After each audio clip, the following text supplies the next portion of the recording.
All right, shall we go? Mm-hmm. All right. All right.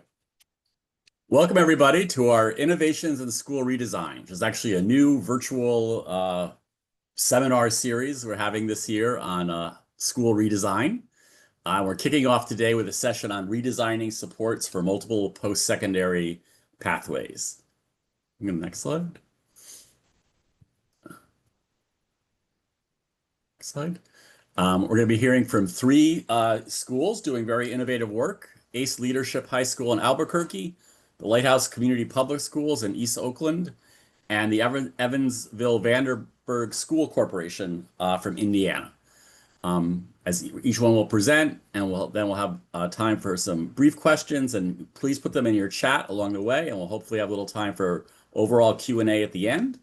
And then as always, we'll end up with some discussions and resource sharing, and we'll make all of this available to everyone who signed up for both the resources and for the webinar and slides itself. Next slide.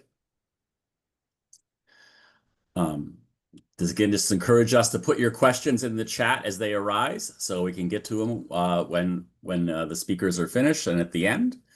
And please share resources and ideas as well from your work, because this is meant to be sort of a collaborative effort. Next slide.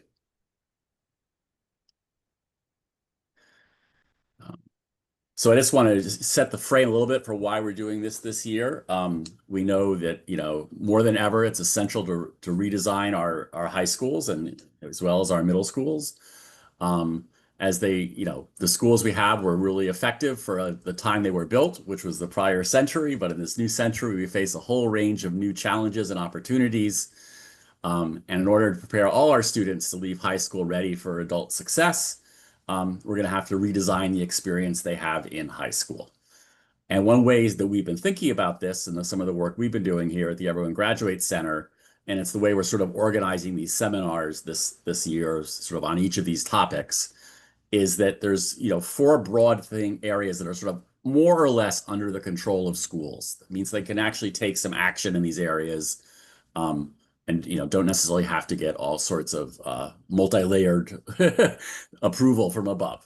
It's how they organize their adults, right? What roles they assign to their teachers and their other adults, how they organize their classes and their students.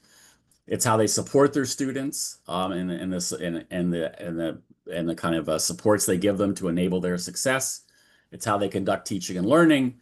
And today our focus is on post-secondary pathways. And we're really beginning here, because really this is the area where there is growing evidence that high schools have their biggest long-term impact on students. Yes, it's essential that students learn critical knowledge and skills in high school.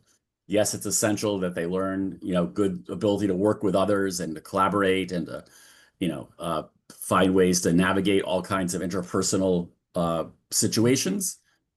But really, the path they're put on from high school to what comes next really has a big impact, perhaps the biggest impact on their life course.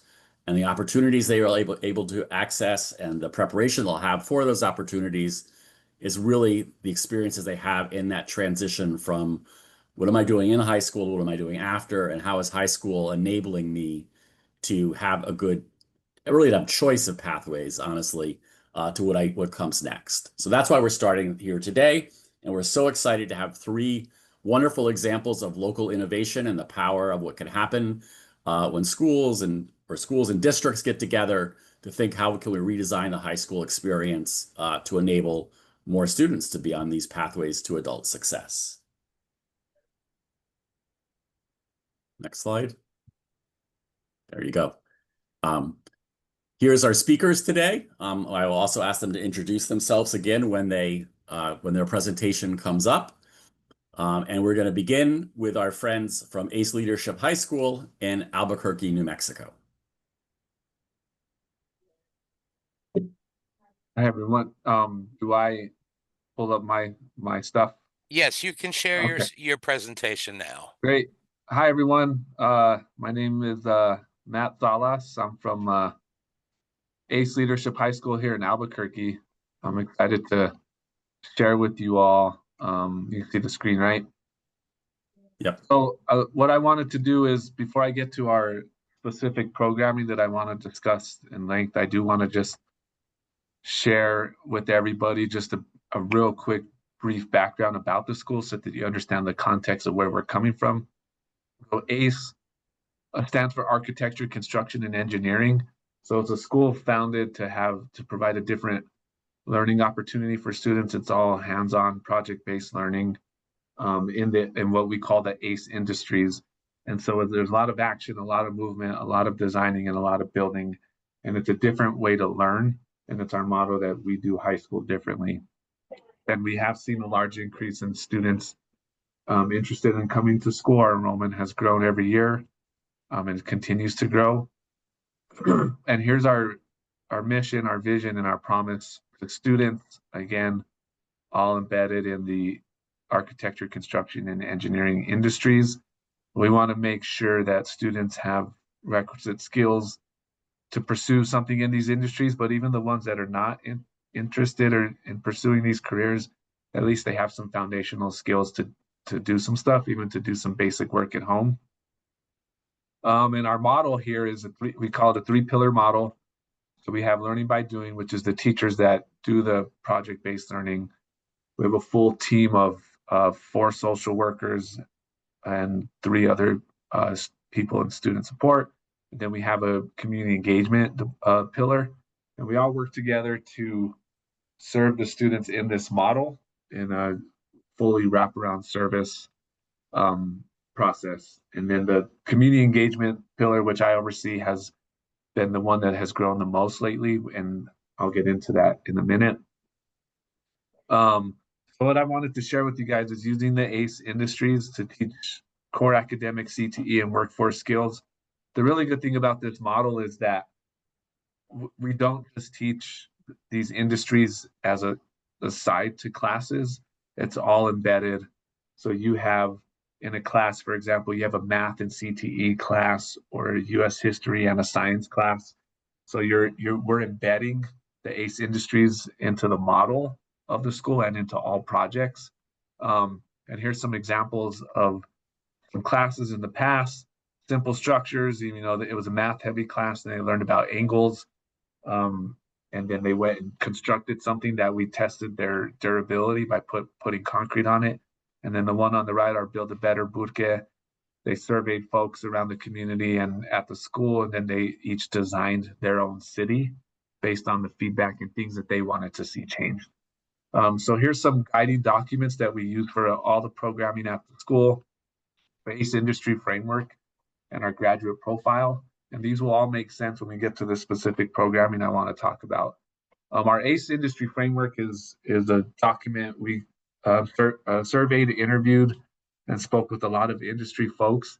And they told us what they were looking for young people when they graduate high school that they may hire. A lot of it was hard technical skills like using tools, but a lot of it was those soft 21st century skills that you'll get to see here. These are some of them. So all of these things included in this industry framework are what teachers carefully craft to embed into projects, even if it's a English 9 and a New Mexico history class, or if it's a science class that has to do with our pond outside. Teachers work to implement these things into classes so that students gain the basic knowledge. This is our graduate profile. So these are the things that we're looking for students to have when they graduate high school. It's all embedded within our ACE ethos and our 3-pillar model. And you can see it combines of a lot of skills and soft skills and what we like generally known as career readiness skills. And here's the second part of our graduate profile. And then it all finalizes with our senior capstone class, which now includes internships. There's a lot to cover real quick, but I did wanted to give you that context so that you could understand the background of what we're doing here, which we fully launched 3 years ago now, is our work-based learning Wednesdays model. So we shut down all school operations, normal school operations for every Wednesday for the year, and implemented this new model carefully outlined here. And it's a scaffolded model where students are expanding their introduction and skills and skills in 8 industry workshops. And then we slowly start pushing them off campus so that they could develop those workforce skills and communication skills and interaction skills so that they could complete their capstone internship, which is a paid senior internship that is a graduation requirement now. So these are descriptions of the model, and then here's the model captured as the scaffolded process. It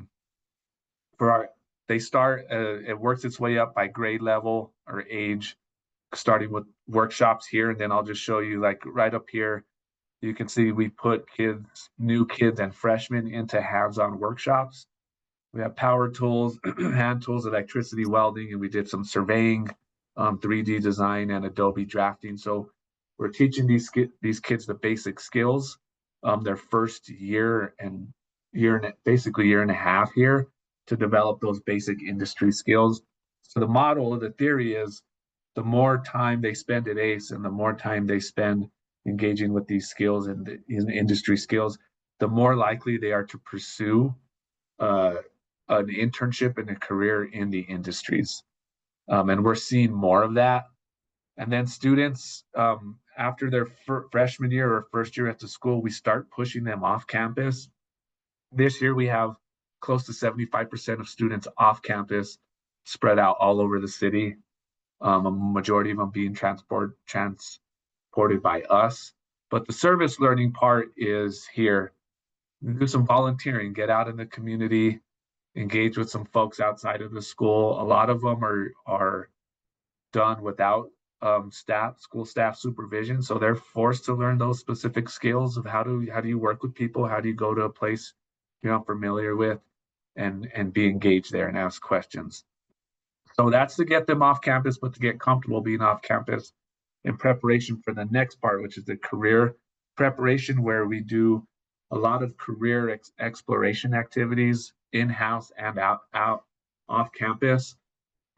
This was captured from one trimester at the time, but we were sending our juniors off for career exploration rotations with the city of Albuquerque, Napa, and they got to visit and work with each of the 6 unions that we partner with here in Albuquerque.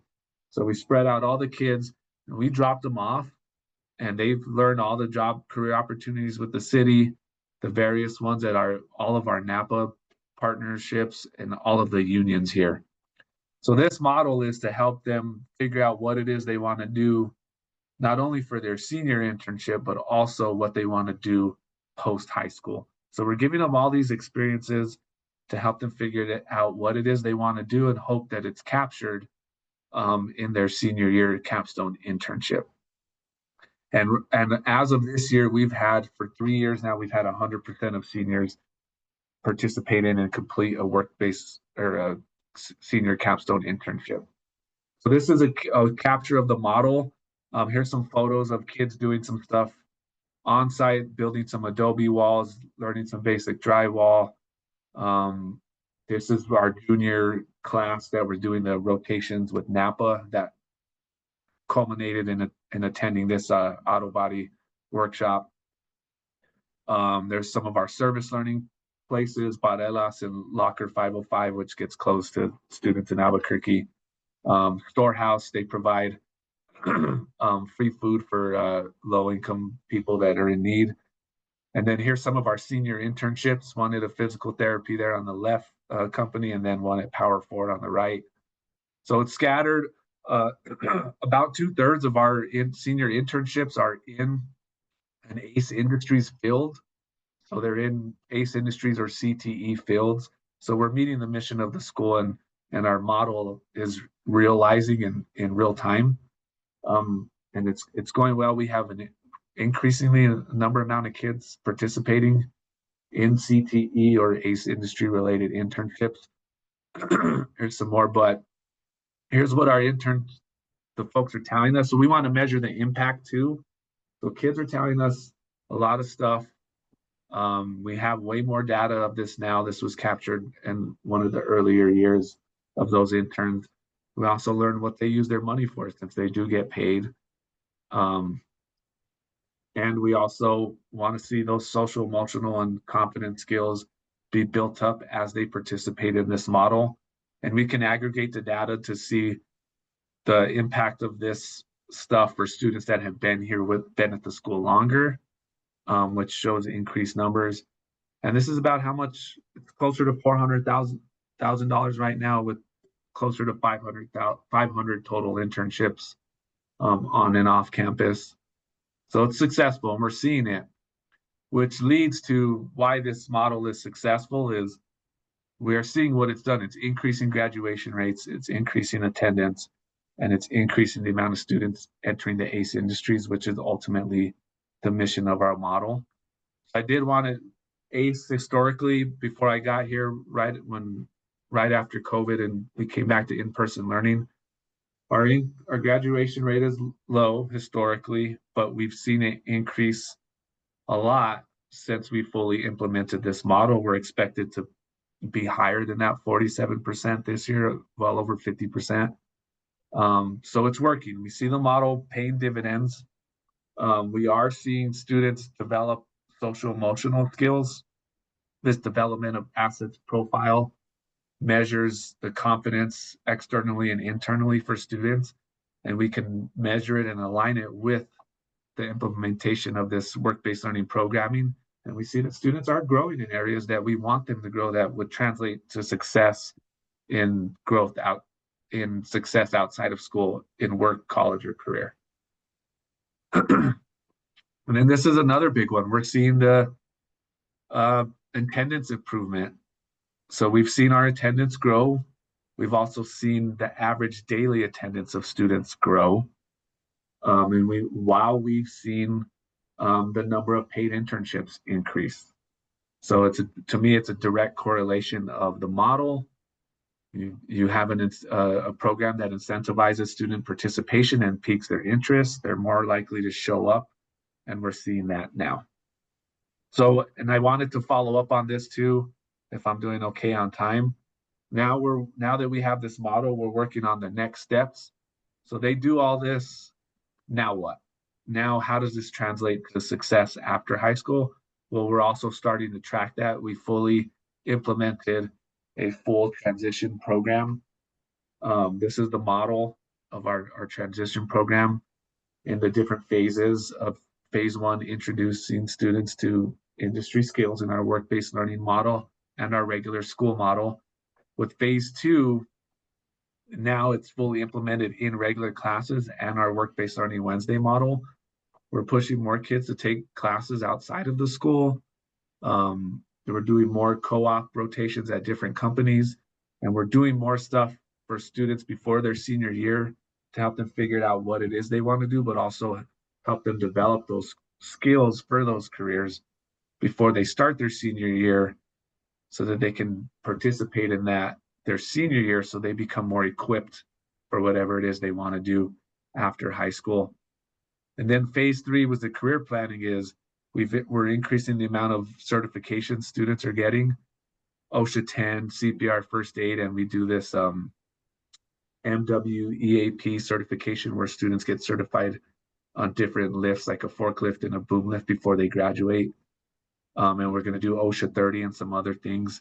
But then we put them in these pathways, and I structured it so that there is staff in position that whatever pathway it is they want to do, their job is to have these kids equipped for whatever it is they want to do after high school.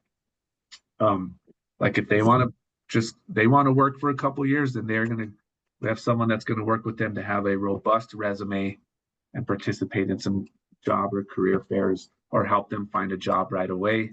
And then we have that same person that will help track these kids and get them prepared for whatever it is they want to do, which includes a lot of applications for traditional college or even apprenticeship programs.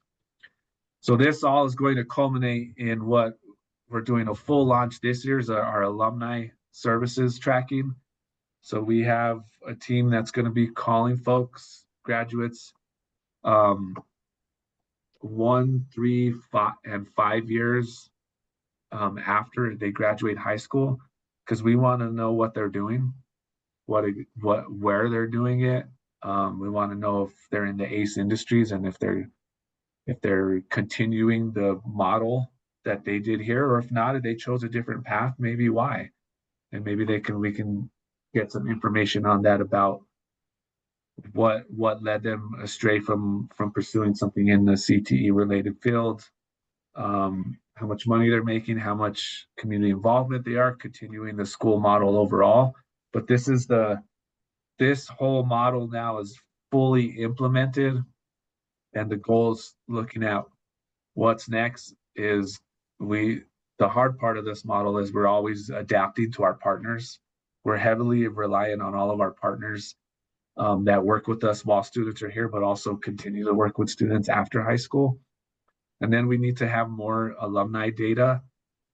We currently have less than 10% of data of student data from students that have graduated the past 3 years that have been participating in this model. But now we're going to do a full implementation of it. We want to make sure that it's working. And then, always looking at what are better measurements of what we're doing. But we want to make sure that the attendance, the participation, and the graduation rates are tracking up along with everything else that we're seeing growing. But yeah, I think I was trying to go through that quick. I know that the timeline you did great. Is that good? You did great. Yeah. Thank you. There's a lot of information. Sorry. That was great. That was and it's commendable. So folks, there's a couple questions we'll get to, and also you should add to the questions. I'm just going to start us off with just 2 brief reflections. First, just a shout out. Matt, it's really nice, very thoughtful work on how to give kids a linked set of like exposures, experiences, applications, and then like doings, and designing it from the start in a way so that it involves all kids, right? Not making it be like a program for 15%. So that's a big shout out because that's not easy to do, and that's one of the questions I see you're going to get. But I just want to say that's very thoughtful and very commendable and a very important example for others. It's also like a high school I think I would have liked to have gone to. So that's another good thing. And my one other reflection is that my grandfather was a carpenter. I spent time with him, and I could see how complicated that job was. But for a lot of people that don't have that, it's like, oh, it's the trades. And the trades is held out as like, well, if you're not good at school and you don't like school, go to the trades. And clearly what you're showing is the trades require lots of preparation. It's not like anybody can do the trades if you can't do school. It's very much like you need serious training if you think you're going to actually get a job. I mean, across all the architecture, construction, and engineering, but within that, you're covering what is often called the trades. And so I just wanted to say that's another, Thank you. Yeah, just to follow up on a couple things. Yeah, you're right. Every student participates in all of our work-based learning and all programming here at the school. That we do that because it's all embedded into projects and on the Wednesday thing. Right. And also, we have a lot of inverted data here when we're compared to other schools around the state, because it's so easy to implement math into our class structure here in any class. We in our short-term assessments internally, we see our math scores for students increase when most other schools are showing stagnant or decreased numbers in math. And then while other schools see increase in reading and writing, ours are lower because it is, by the nature of the school, harder to implement more reading and writing focused programming into hands-on project-based learning. It's a hard thing to do, but we tried something new this year that we're doing the hope to start tracking hopefully different results this year. Great. So Anne, I know I think we saw 2 quick questions we could maybe get to in the chat. Yes, one from Rich Harrison that says, Matt, what steps do you take to ensure that you have enough internship placements for all seniors to complete their capstone projects? That's a great question. That process to meet the needs of all interns started 5 years ago. So coming out of COVID, the goal for my job when I started was we got to reestablish ACE in the community. And so I spent a lot of my time visiting people. Even before we presented this internship and work-based learning model, is like reestablishing relationships with everybody. So we had more than ever more interaction and involvement with, we call them industry partners, in the school and outside of the school. And so when you do that relationship development over 2 years, you develop this list of partners that want to work with you, because they all tell us the same thing. There's, in this specific thing, they tell us a lot is there's more people retiring from these jobs that are entering. So there's a huge gap in recruitment for them to replace the people from these jobs. And my conversation with them, well, perfect opportunity for our students at ACE.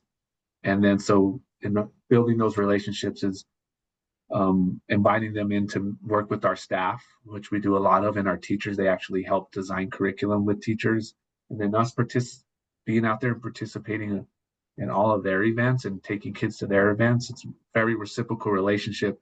So over time, we have so many committed partners that it makes it easy enough to fulfill all the needs for all of the interns at the school. And it's worked out really well. And even it's all, sometimes it's indirect. Some people are like, well, I can't take anyone this year, but let me call this person. I think they'd be interested, and it works out every year. Great.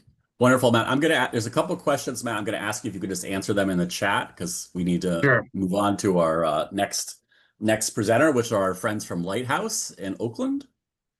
And I'll turn it over to you.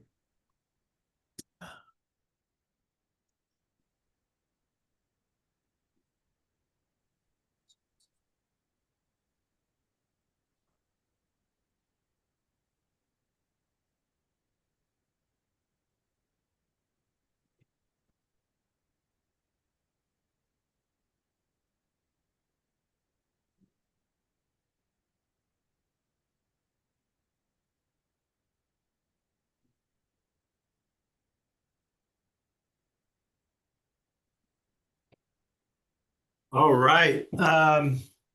So I'm here with my colleague, Josh Weintraub, who's our Senior Director of College and Career Programming. My name is Rich Harrison. I'm the CEO Superintendent of Lighthouse Community Public Schools.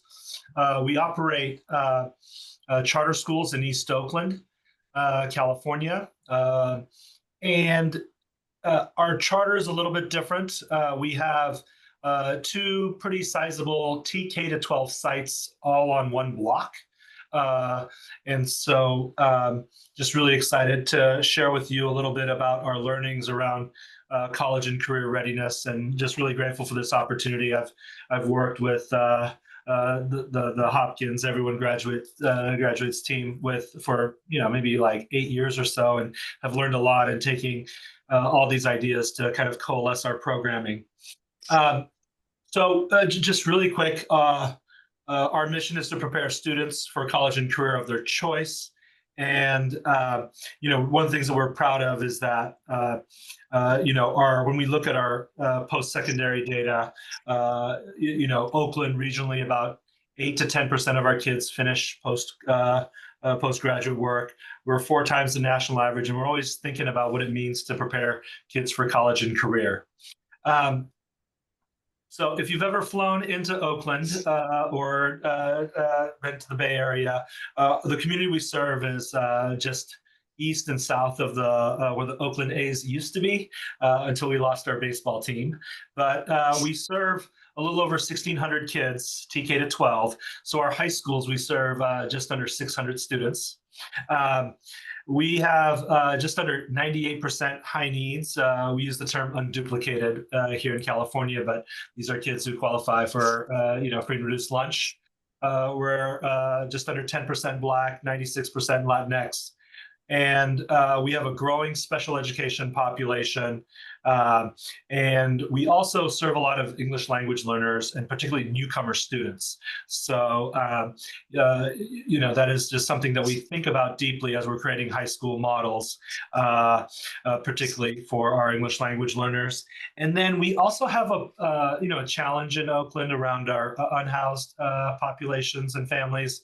We have like a provision in our enrollment lottery processes where if you're unhoused, McKinney-Vento qualifying, one of the 4 definitions of being homeless, you get the next available seat, the whole family.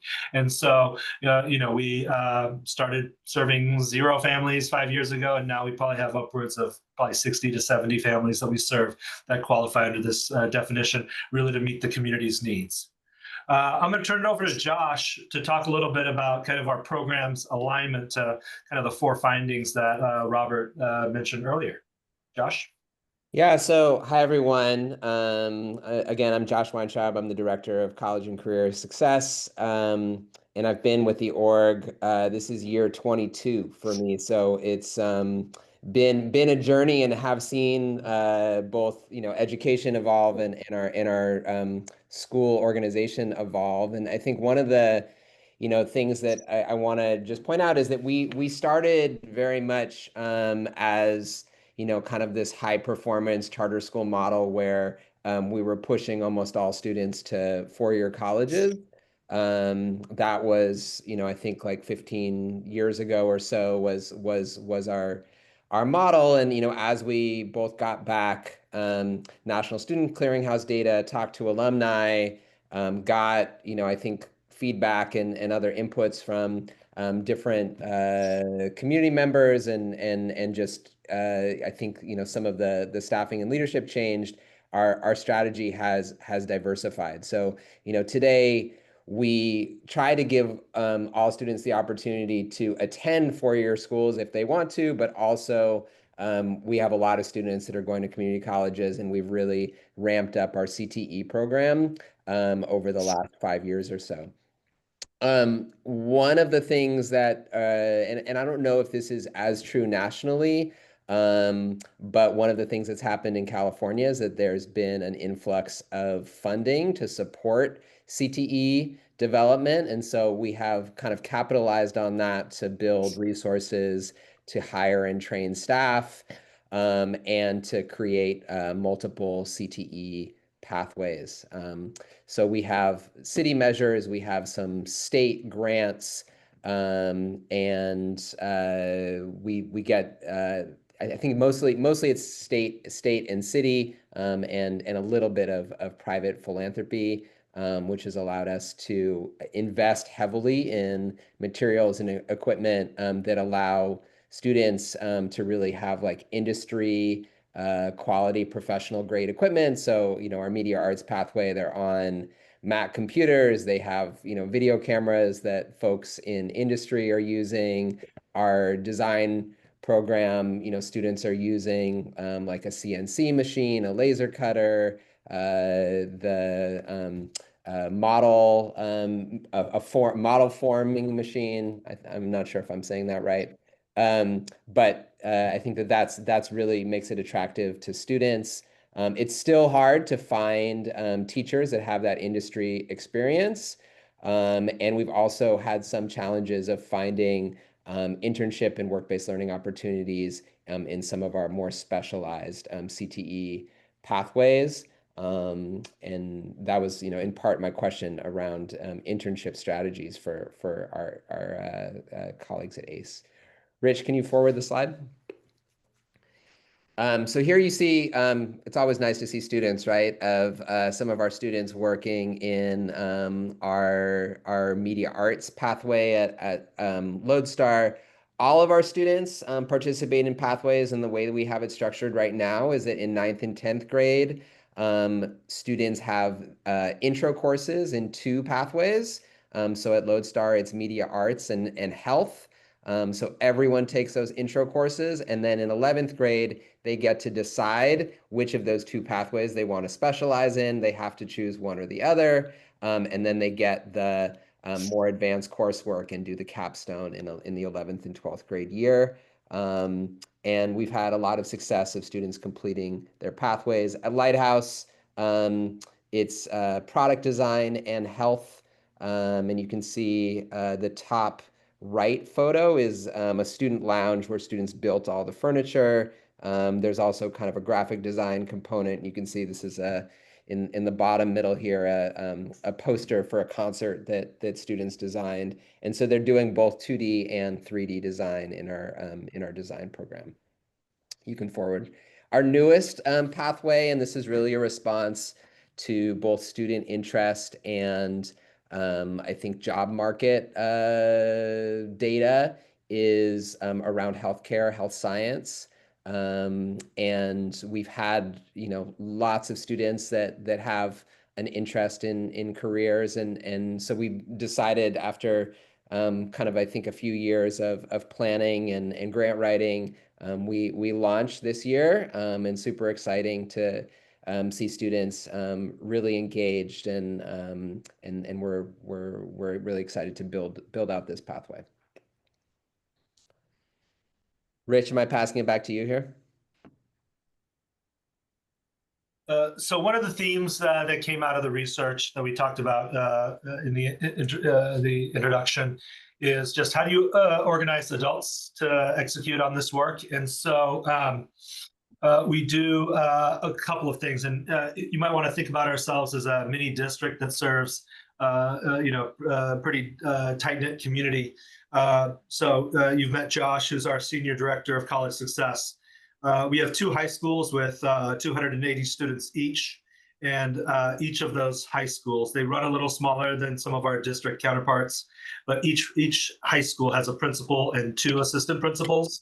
So we make sure that the administrative staffing is a little bit heavier, so that we can do all the things. And because we have 2 high schools in our charter district, we have certain roles that work across both high schools, including our college career counselors, our dual credit coordinators, our workforce learning coordinator. And then, we used to have kind of a 6-period schedule, previously 1 through 6 for the day.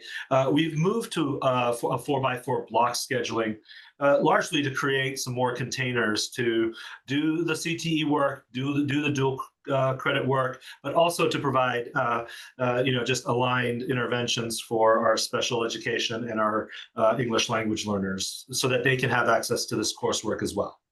I think the fundamental challenge that we have is that we haven't necessarily invested the time and the energy to create interdisciplinary connections between our kind of academic core classes with our CTE pathways.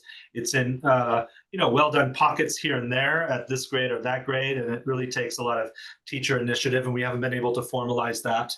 And then we try to provide our CTE teachers with professional development, but we need to do a better job of making sure our administrators are in a place where they can give strong coaching and feedback and grow the program over time. That's not something that we've invested in. We've invested more so on just trying to move the needle on reading and math and kind of our core academic subjects. So that's an area of future investment. There was another theme, redesigning supports for multiple pathways. And you heard Josh talk a little bit about each high school now has 2 pathways. And one of the things that we think deeply about is making sure that there is access to those pathways for our kids furthest from opportunities, our special education students, as well as our English language learners and newcomers. And so, Josh and his team works pretty closely with our special education team to make sure that our high school students have equitable access. We have in our schedules a guided studies program for our special education students so that they can get the support that they need to be successful in their other core classes and our CTE classes. We also have English language development classes, level 1 to level 4, throughout the day to ensure we're accelerating literacy growth for our high school students whose English is their second language. And And kind of the challenges that we've been having is that it's a good thing because Oakland is in general has had declining enrollment. We've been blessed to have strong programs that have increased our enrollment by 5% from last year to this year. But with that increase comes more students who qualify for special education, as well as our newcomers. And so we're trying to think about how can we create spaces for our CTE teachers to work alongside our special education teachers and our English development teachers, so that we can be a little bit more nuanced around their approaches. And again, like over the 5 years that I've served in this capacity, our school system 2x'd in terms of serving students with disabilities. And partly that's because of our quality program and word of mouth. And so trying to figure out the financial sustainability of that is a little bit challenging, but we're just grateful for us to be kind of a hub for those students. Josh, I'll let you talk a little bit about our new kind of partnerships that we've grown out. Yeah, I mean, I think this really echoes the point that was made before, that it is complicated to get into the skilled trades. I think that oftentimes the model is, that counselors, really focus and have a lot of training on the students going to college, and that there's, multi-layered support there, and people understand, I think, some of the variety of options there. But what I've learned over the past few years is that the same is true in the skilled trades. So we have, I think that one of the things that we've done is try to work with outside organizations, unions, yes, but often the unions don't want kids right out of high school, that they need to get some more experience first. So that there's a couple training centers that we work with, and also the County Office of Education has a new initiative that's working with students to get them into quote unquote green careers, and they have a counselor that works with that comes on site and works with students individually every week who are interested in the trades, and that really has made a difference in having expertise and existing partnerships to be able to funnel kids into careers and give them kind of plan A, plan B, plan C of how to make their interest in a skilled trade something that they can actualize. Next slide, Rich. So here's some just pictures of some of our students working with some of these partners. I think all of these are taken at Cypress Mandela, which is this skilled trades training center that was built after the Loma Prieta earthquake in 1989, and was a response to the fact that a lot of the work that was done in the community after that was by people that were coming from outside of Oakland. And so this was a concerted effort to try to have that labor force be within the city. I think we're trying to, I think something that has stayed true and continues to stay true is we try to put students at the center and look at the outcomes from students. So you can see some of those here. I think one of the things that, similar to what Matt pointed out, we have the National Student Clearinghouse is really good for tracking college data. It's much harder to track data for students that go into alternatives to college as their post-secondary choice, and to see kind of what their job is, or what sort of their opportunities are 2 years, 5 years, 10 years out of high school. So I think that's just a place where you can invest. We don't have the resources at this point to have that sort of kind of post-secondary following of students. Our model of kind of TK-12, where we have families, and often we still have the parents or brothers and sisters in our system, sometimes allows us to stay connected with alumni and students. But overall, I think that's a gap for us. One of the, and I think, Rich, you can go to the next slide. One of the growth areas also just that we have experienced over time is in our dual credit, which you can see on the right here.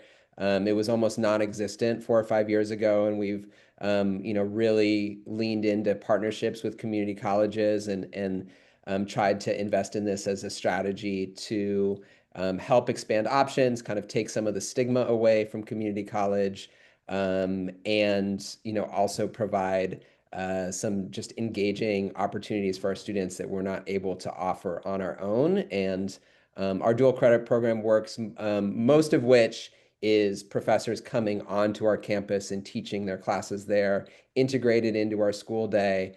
And last year, more than half of our students graduated with some college credit, which helps build confidence and make their journey to and through college just a little easier and a little cheaper.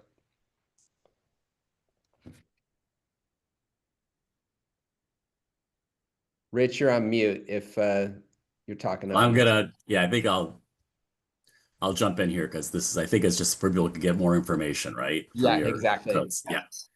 So I just want another shout out to another very inspiring program. I encourage people to ask their questions in the chat and then have Rich and Josh answer them there. But I just want to, just point two things out that are, again, another example of how a school is figuring out, or schools figure out how to give all kids this sort of, linked career exposure, experience, application thing, and really sticking to the all. So trying to figure out how this works for special education and newcomer students, and not just seeing it's like, we'll get most kids and some kids we won't.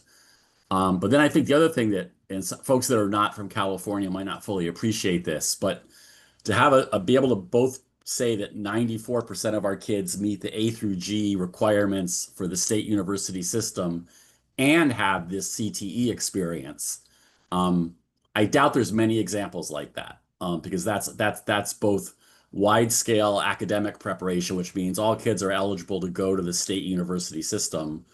And there are many high schools in California where that is not the case, believe me. And also have this linked CTE exposure. Again, it's just a really good example of how this in fact can be done. So just shout out to the team, and also that it takes many years to get there, right? Is the other part of that story.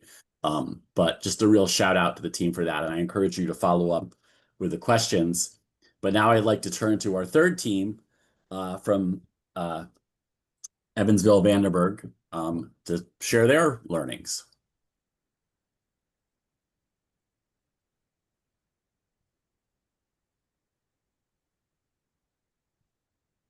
Okay, I believe we're live there. My screen Yes. shared. Okay. Yep. BJ Watts, I work for the Evansville Vandenberg School Corporation, and I also serve on the Indiana State Board of Education. And with this conversation, I didn't have a slide for it, but with this conversation, I think it's important also to kind of point out that in Indiana, we've made changes to our high school graduation requirements across the state to provide more time for experiences like we've just heard about. It's 41 credits are required to graduate the state of Indiana, and there used to be in the past, it was 32 that were directed courses that you had to take.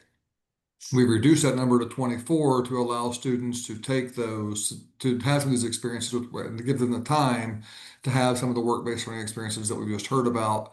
I'm going to run through 3 today that we have in the EVSC. We have several models, but these are 3 we're going to talk through today. They told me I had 12 minutes, so I will try to be quick.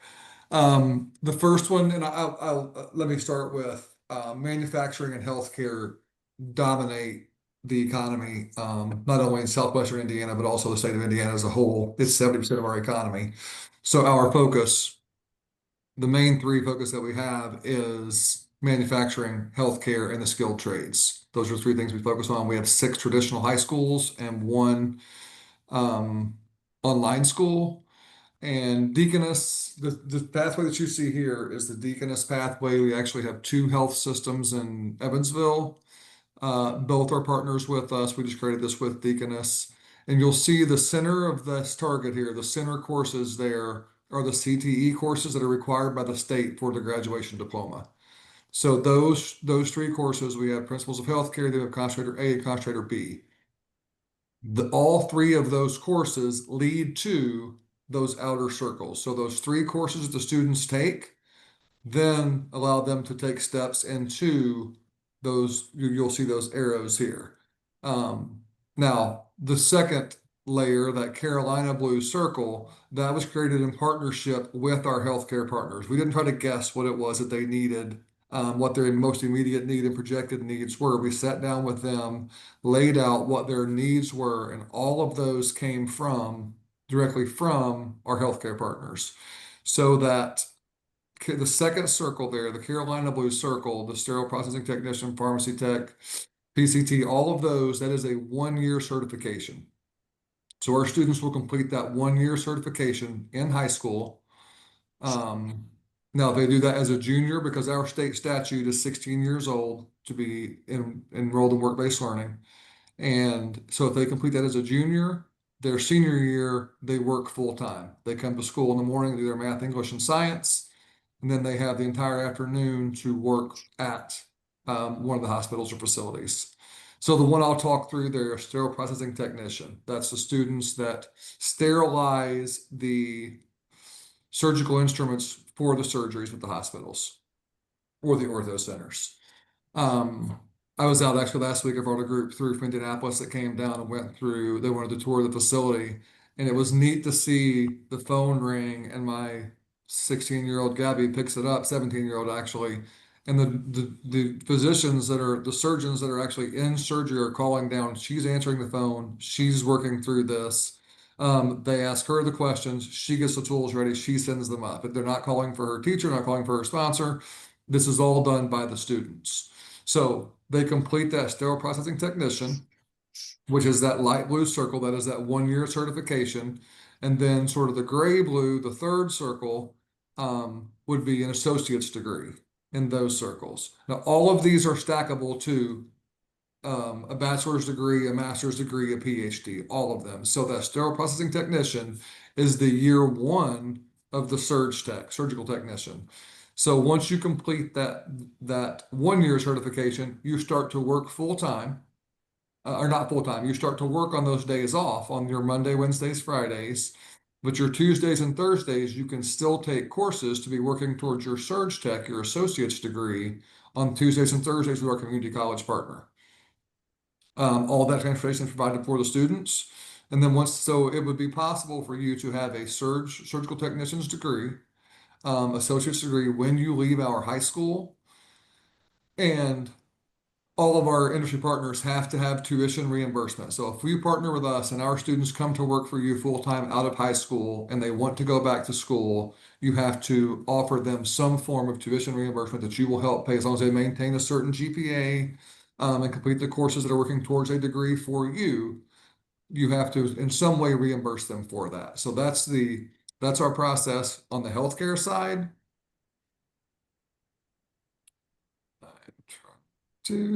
Forward. Our next one is RAMP. This is a partnership with AmeriQual Foods. This one's a little different.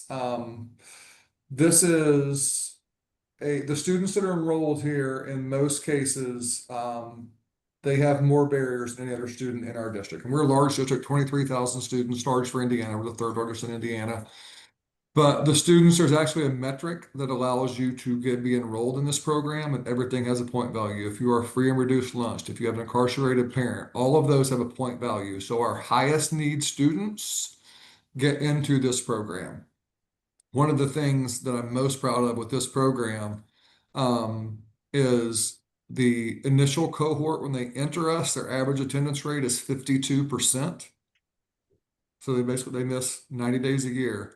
And when they leave us, it's over 95. So that's a testament to the fact that they do see value, and it does give them a little bit of hope as they're working through this. Now, this program was actually built on site. Our partner, AmeriQual Foods, actually built a classroom on site at their facility. So these students are full-time enrolled in the RAMP program. They don't attend their traditional high school. It's an online hybrid, because in most cases, these students are credit deficient. So we couldn't just turn them loose on online courses and tell them good luck. So they do their courses, but we have a math teacher, an English teacher, and a CTE teacher all on site there to work with them through their courses. So we have 2 shifts, an A shift and a Q shift. We have 80 students enrolled. And so in the morning, the A shift will work. They do a 5-department rotation to kind of see all the things that manufacturing has to offer in this facility. And then they have lunch while the other students are in the building, in the classroom, doing their courses. Then they have lunch and they trade places. So the students get half a day of the work-based learning that is truly embedded in this facility, and then the other half of the day is spent working. Now, one of the things the students love most is all of our courses are done through Apex Edmentum, and it's a red, yellow, green. So if you are green in your courses, if you are on track in your courses for the week, you can work a double shift on Friday, which allows them to make more money, which they all love. So that's an incentive also to get them to stay in that green and get their coursework done, because in most cases, these students haven't had a great experience with traditional school. So when they see that it provides a motivation for them to come in and get that schoolwork done because they want to work that double shift on Friday. Now, one of the biggest commitments that AmeriQual has made and what we've seen is transportation is the biggest barrier, because we have students that will graduate, let's say December of their senior year. They finish their coursework. They will come on to work full time at AmeriQual, and we will still enroll them in a capstone course, so we can still provide transportation for them via the bus. And when we do that, those students thrive. They do great. May 27th comes. We can't provide transportation anymore. And those students have pointed out because they couldn't break that transportation barrier, because this plant is not actually on a bus route. So one of the things that AmeriQual has put in place when they got to what the core issue is they are helping and funding driver's education for the students enrolled in this program. We're actually giving them time to do that while they are with us during the school side. And AmeriQual is paying for that for those students. So when they graduate, they have their driver's license, which is a huge barrier for a lot of those students. But this program, can't speak enough of it. One of my favorite stories about this is, listen, I'm going to use her name here, so I'm treading carefully. She was our original class. This has been in place for 6 years. She was our original class. And she came to work, lived with mom and grandma. Mom and grandma had neither one ever held employment. They saw how much success she was having, how well she was doing, and now mom and grandma both work at AmeriQual also. So it's truly breaking this generational poverty, one kid at a time, that we've seen. So that's probably my favorite ranch story. This is just to illustrate what a true partnership it is. We want to make sure this can't be seen as philanthropy, in my opinion. It has to truly be seen as creating a pipeline of talent for the industry partner, because if it's seen as philanthropy, when an economy takes a turn, the first thing that gets cut is philanthropy. So we have to truly sell this as this is something we're building to help not only our students, but also provide a service to you. We want to have a value add in those things that we're doing. And AmeriQual has been a great partner. The next one, actually, Barry, I'm going to get in trouble for this slide. Amcor, a company out of Switzerland, just purchased Barry. And we're very fortunate in Evansville, Indiana. We're a small community of 200,000 people, but the largest plastics company in the United States and the world, actually, is their world headquarters is in Evansville, Indiana. They have 60,000 employees on 5 continents. That was Barry Global. That was just purchased by Amcor. They came to us, and one of the creative programs similar to RAMP. They have at the airport, I think they have 2 million square feet of warehouse space under roof that they filled up. They built another 2 million square feet right beside it. So obviously space is at a premium, but they built us a classroom inside of their facility that our students attend every day. And the same thing, this one will go back to the same as the healthcare one. These students, this is a half-day program. where the students go to their traditional high schools every morning for their math, science, and English, and then they go to Berry to work in the afternoon.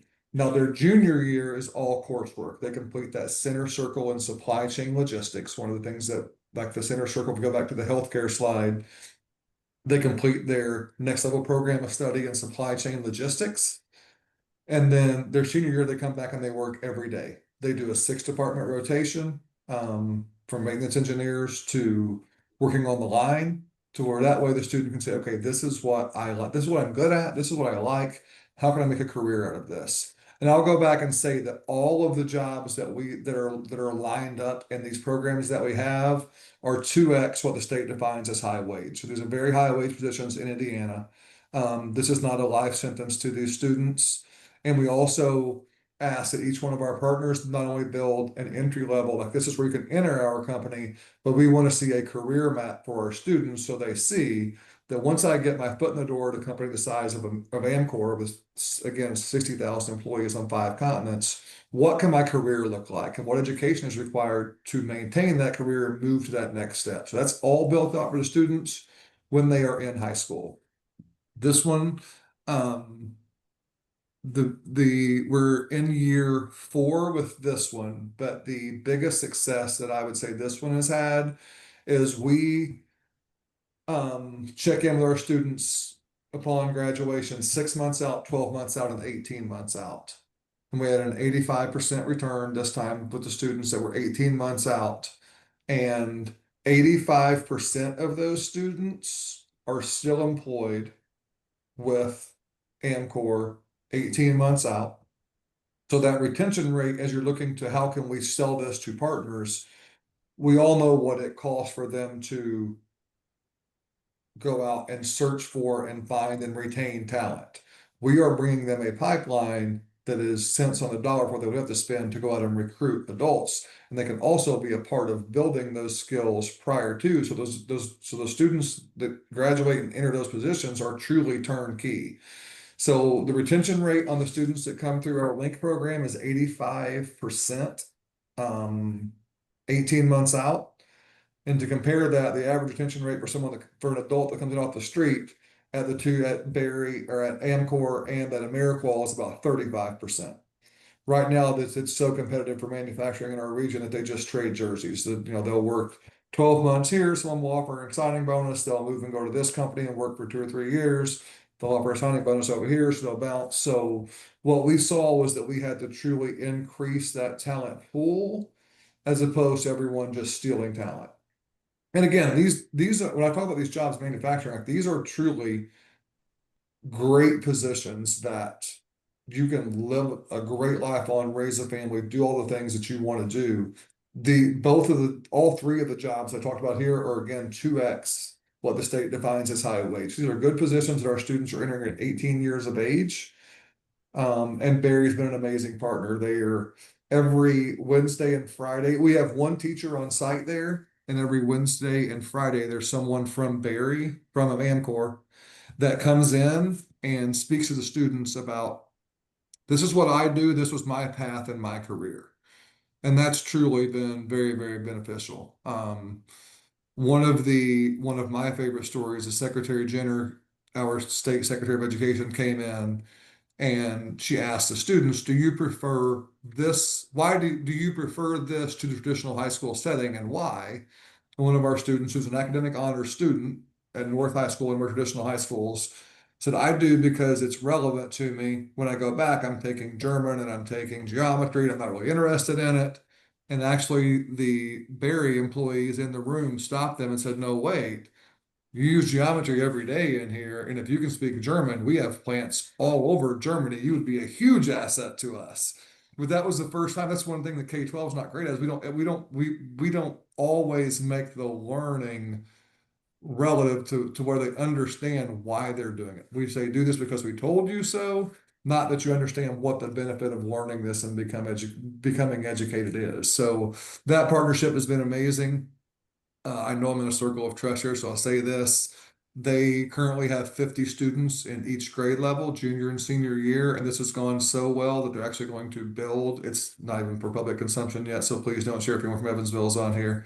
They're going to, because they have 7 plants within our city, they're actually expanding this program to another facility, and we'll add 50 more juniors and 50 more seniors in 2027. So at that point, we'll have about 200 kids enrolled in this program that will all be housed within their facilities.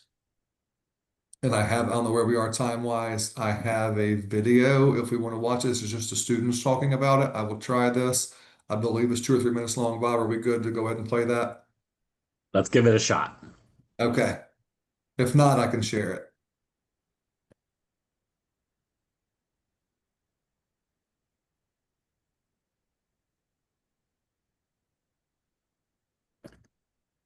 I'm not sure the volume's getting through, so maybe you should share it. Um, Yeah, you'd have if to the enable volume, the audio before you share. we're probably getting above my skill set if I'm going to be real honest with that. What See, I can do is I can share this. I'll Yeah, share the that's video. great. That way you can share it up. Anybody wants to Yep. watch it can certainly do so. Yeah. And we can also post it on with our materials at the end too that we share Okay. out. Perfect. But so folks, again, please put your questions in the chat for BJ and the great folks at Evansville, Vanderburg.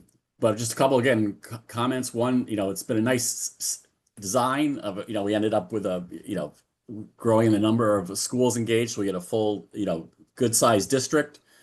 Again, showing it can be done at scale, and I think just a couple things just stand out that I think are good for people to learn and reflect upon is that you've been able to find partnerships that give you pretty high volume of student opportunities. One reason why this work can be hard is if you're trying to match, 200-300 kids and you're getting opportunities for 3 or 5 at a time, it becomes a very big process to find enough places. But if you can get, like you did, thoughtful partnerships where you have 50 kids, a cohort or 100 kids, it just makes it, more manageable to reach more kids with really high quality experiences is what I'm saying. And I also think it's been very thoughtful how you've been thinking about finding, opportunities for different kids at different places in their lives, right? And different places in their school success. And then the final thing I'll say, I think is just really important is that, it's always been about depending on the community, but somewhere between 30 to 40% of kids would say like, I'm not thrilled by schooling. I want to get to work as fast as I can. I come from a family of workers. That's what we do in my family. We work. I want to graduate high school and get to work. But if you don't have supports, the youth labor market could be a very rough place to be. You don't really know how to you can't on your own walk up to Barry and say, I'd like a starter job, right? There isn't really so the fact that you're creating really solid pathways for those kids that are like, yeah, I want to get to work, but you're creating a pathway for it to happen. But better than that, and I just got to give you, kudos on this for everybody, is you making some demands on your partners. Because sometimes with partners, we feel like, just give me a spot. Thank you. I have a spot for my kid to go, you know. But you're saying, hold on, if you're going to do this, we want to have pathways, we want to have tuition reimbursement, we want to make sure you take care of our kids if we invest them with you. So I think that's an important learning that in the right circumstances, building the right relationships, we can often perhaps make more demands on our partners outside the school than we might think. So, all right. So with that, again, please, I encourage you to have dialogue with BJ in the chat, but I just want to bring us to a close by saying that our next one for this will be December 9th. We'll hear from another set of schools doing innovative work. And again, I just have to say, I leave today very encouraged by just the level of innovation and development and thought that's happening at the ground level, that in part we just have to share to more people to show it's being done so it can be done. We also have a launch party coming up in 2 weeks for a project we've been working on at the Evergreen Graduate Center for a number of years called Skills for Secondary School Success, which is really a set of activities designed for middle school and early high school to help kids become more independent learners, more self-regulated learners is the fancy term. And it also helps with their sort of collaboration skills, because we know coming out of the pandemic, we've heard a lot of feedback from principals and others that kids have sort of, don't have quite the same independent learning and socialization skills that perhaps were more normative pre-pandemic than post-pandemic. So we've tried to develop some resources to help with that. So everyone is invited to join us for that. And we have a new fun podcast out for those that enjoy podcasts, really focusing on how youth can become, using peer supports, how high school kids can become tutors and mentors and mental health supporters for other high school kids. So with that, I want to thank everyone who participated today. And again, just are joyed by the innovations and great work being done that shows we can really create these pathways for our kids from high school to adult success. And we can think of ways that we can engage all kids or many kids in pathways that are really robust and strong and not just like on the surface and like, we're trying to get a few more kids engaged. So with that, everyone onward and be well. And we'll see you again soon with our high school redesign series. Thank you, everybody. Thanks, everyone. That was great. Thank you. Appreciate the time.